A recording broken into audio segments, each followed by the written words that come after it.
api menyebar dengan kecepatan yang menakutkan. Pada pagi hari tanggal 7 Januari, penduduk kawasan Pacific Palisades di sebelah barat Los Angeles melihat asap mengepul dari perbukitan di seberang rumah mereka. Dalam waktu kurang dari setengah jam, luas kebakaran menyebar dari 4 hektar menjadi lebih dari 80 hektar. Pada jam-jam berikutnya, kobaran api melalap perumahan, sejumlah bioskop, berbagai restoran, pertokoan, dan sekolah-sekolah. Pada pagi hari tanggal 9 Januari, kebakaran Palisades telah melalap lahan seluas 6,974,35 hektar atau 69,7 km persegi atau hampir 1,5 kali luas wilayah Jakarta Pusat. Kebakaran juga terjadi di seluruh wilayah lah. Kepala Ahli Meteorologi Kiweather, Jason Porter mengatakan ini adalah salah satu kebakaran terburuk dalam sejarah kota di California itu. Perkiraan awal menaksir kerugian akibat kebakaran di angka US$52 miliar sampai US$57 miliar atau 864 triliun sampai dengan 928 triliun. Mengapa kebakaran ini begitu dahsyat dan mengapa penyebarannya begitu cepat? Tanaman rimbun meningkat pesat. Periode hujan lebat tahun 2024 yang disebabkan El Niño diyakini menaikkan risiko kebakaran pada musim dingin ini. Hujan sering dianggap sebagai pemadam kebakaran. Apabila hujan terjadi saat kebakaran berlangsung, maka itu adalah hal yang buruk bagi api, kata Rory Haddon, peneliti ilmu kebakaran di Universitas Edinburgh. Di sisi lain, curah hujan tinggi dapat menyebabkan tanaman tumbuh dengan cepat.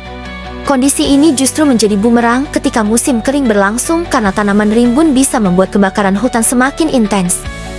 Ketika memasuki periode cuaca yang lebih kering, vegetasi mengering dengan sangat cepat dan jumlahnya lebih banyak, ibaratnya seperti menimbun bahan yang mudah terbakar, papar Haddon.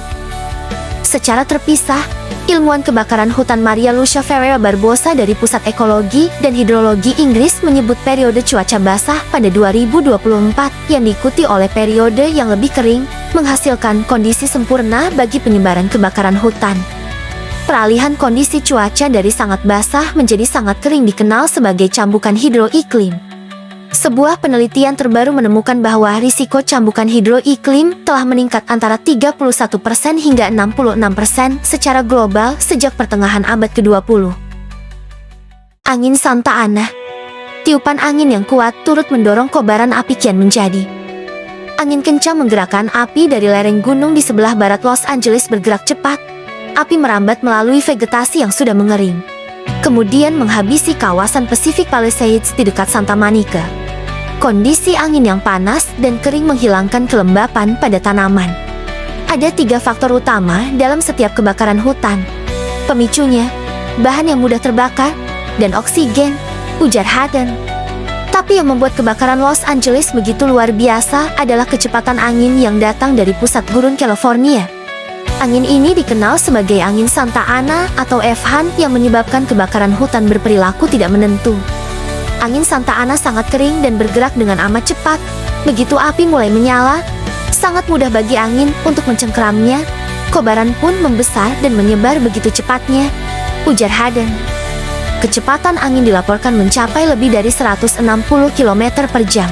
Ibaratnya, angin benar-benar mengipasi api dan mendorong api-api itu melintasi lanskap dengan sangat cepat dari manapun asalnya.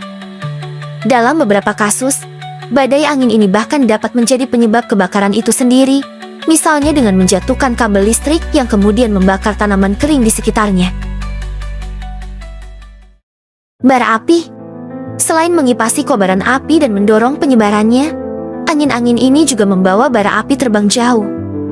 Haddon menyebut bara api ini sebagai firebrands yang merupakan penyebab utama hilangnya struktur dalam kebakaran hutan. Jalan raya atau bangunan sebetulnya bisa menghalangi kobaran api, kata Haddon, tapi tidak ada yang menghentikan penyebaran bara api yang terbang ini. Angin kencang memicu munculnya bara terbang dari tanaman yang terbakar.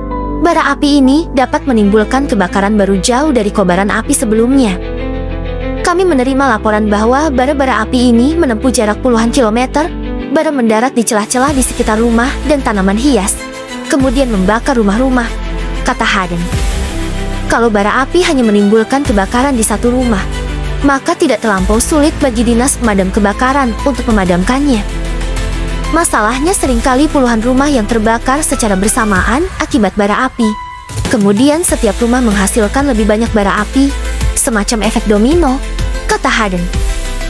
Selain menyebabkan kerusakan pada gedung-gedung, bara api juga sangat berbahaya bagi orang-orang di sekitar lokasi kebakaran.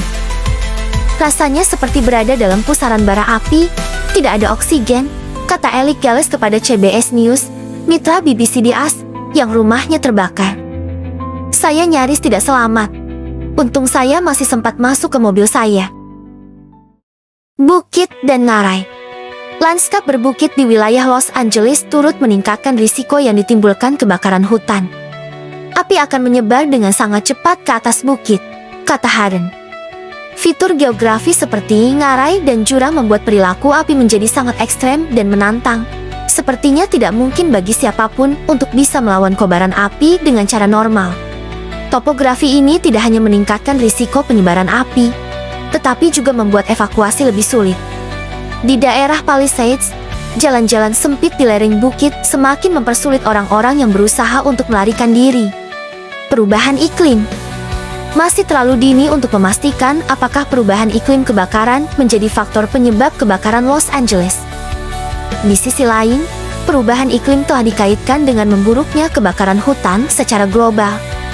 Matt McGrath dalam laporannya untuk BBC News menyebut peningkatan jumlah hari ketika kondisi cuaca dapat meningkatkan risiko kebakaran. Keadaan ini semakin diperparah perubahan iklim. Harden mengatakan perubahan iklim bukan semata menyebabkan dunia semakin panas, melainkan turut memicu bentangan kondisi ekstrem yang terjadi selama ini. Selain cuaca yang lebih panas, perubahan iklim juga dikaitkan dengan kondisi angin yang lebih ekstrem dan hujan yang lebih ekstrem yang memungkinkan vegetasi tumbuh, ujar Harden. Jetty tidak hanya menavigasi perubahan besar dalam bentuk kondisi lebih panas, lebih kering, tetapi juga lebih basah dan lebih berangin, dan segala sesuatu yang disebabkan perubahan iklim, itulah yang akan menentukan risiko ke depan.